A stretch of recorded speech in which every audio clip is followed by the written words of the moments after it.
Assalamualaikum warahmatullahi wabarakatuh. Bismillahirrahmanirrahim. Alhamdulillahirabbil alamin. Wa bihi nasta'inu ala umurid dunya waddin. Wassalatu wassalamu ala asyrafil anbiya'i wal mursalin sayyidina Muhammad wa ala alihi wa sahbihi ajma'in. Amma ba'du. Pertama-tama, marilah kita bersyukur kepada Allah yang mana berkat nikmatnya kita bisa melaksanakan ibadah sampai detik ini. Salatullah wa salamuhu ta'ziman li Rasulillah.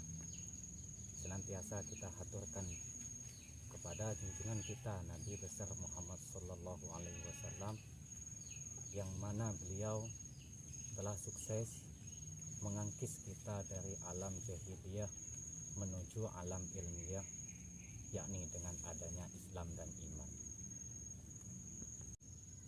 Sahabat Umar radhiyallahu anhu pernah berpesan, "Innallaha katama sittatan fi sittatin."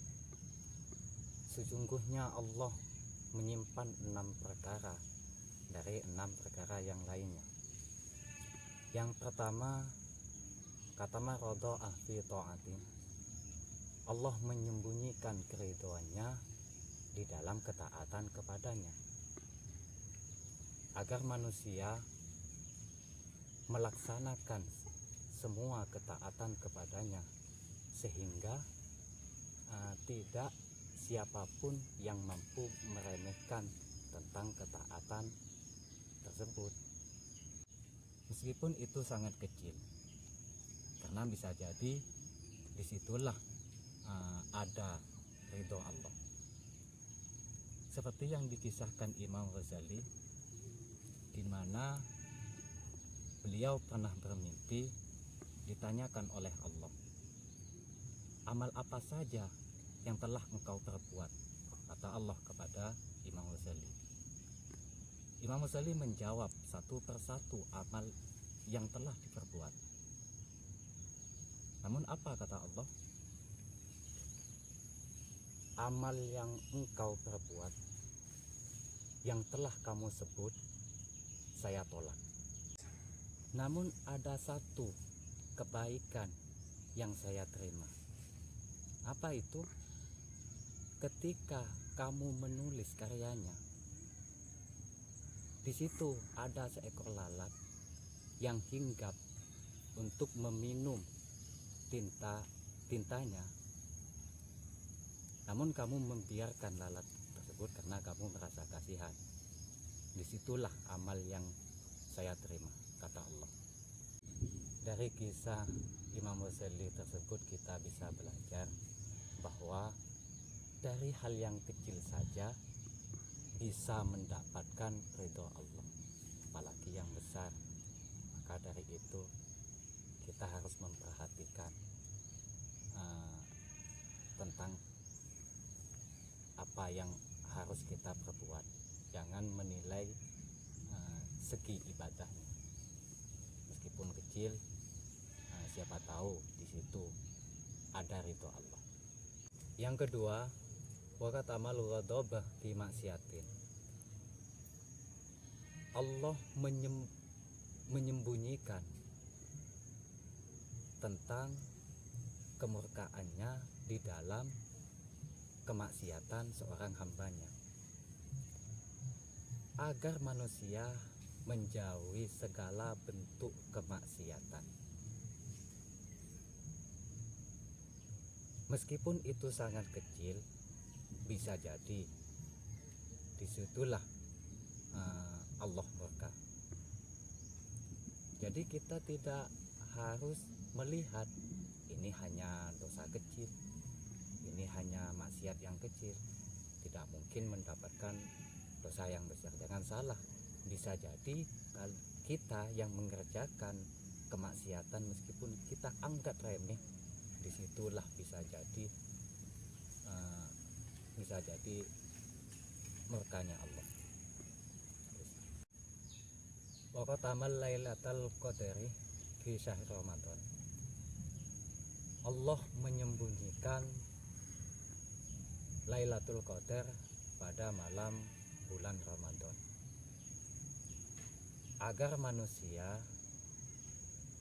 berlomba-lomba menghidupkan malam bulan suci Ramadan. Karena bulan Ramadan ini adalah bulan yang istimewa.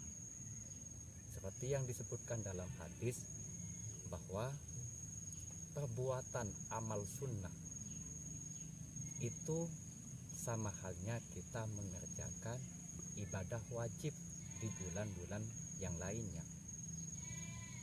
Nah, di salah satu malam pada bulan Ramadan terdapat malam yang sangat spesial, yaitu malam Lailatul Qadar. Jadi kita itu harus mencari malam Lailatul Qadar dengan menghidupkan bulan Ramadan tersebut. Sebagian ulama menjelaskan bahwa terjadinya malam Lailatul Qadar itu pada 10 terakhir di bulan Ramadan. Untuk itu kita harus bersemangat untuk mencari berlomba-lomba mencari malam Lailatul Qadar. Yang keempat, wa katama auliya'ahu fima bainan nas. Allah menyembunyikan seorang wali atau seorang kekasih di antara manusia. Karena Allah itu merahasiakan, jadi seharusnya kita itu saling menghargai, menghormati sesama manusia. Karena bisa jadi kita terkadang meremehkan seseorang. Nah, di situ bisa jadi bahwa orang yang kita remehkan tersebut adalah seorang wali atau kekasih Allah.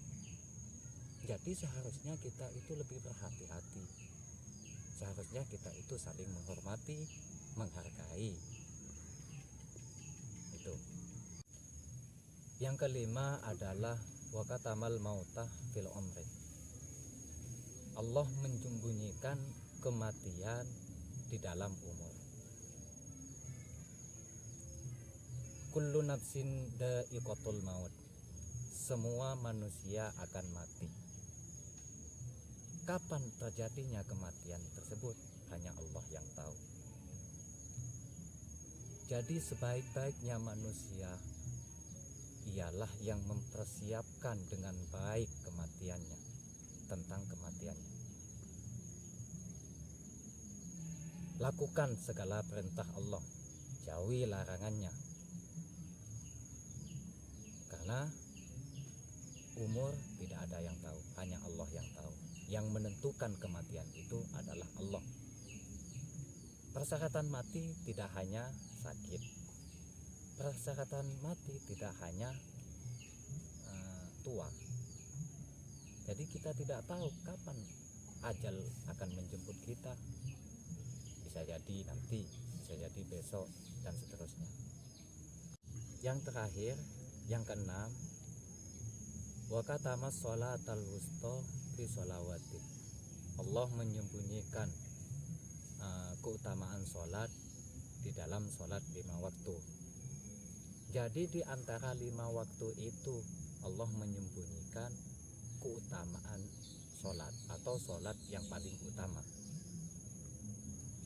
Jadi kita itu harus memelihara betul sholat 5 waktu tersebut, sehingga kita mendapatkan sholat yang diutamakan di dalam sholat 5 waktu tersebut.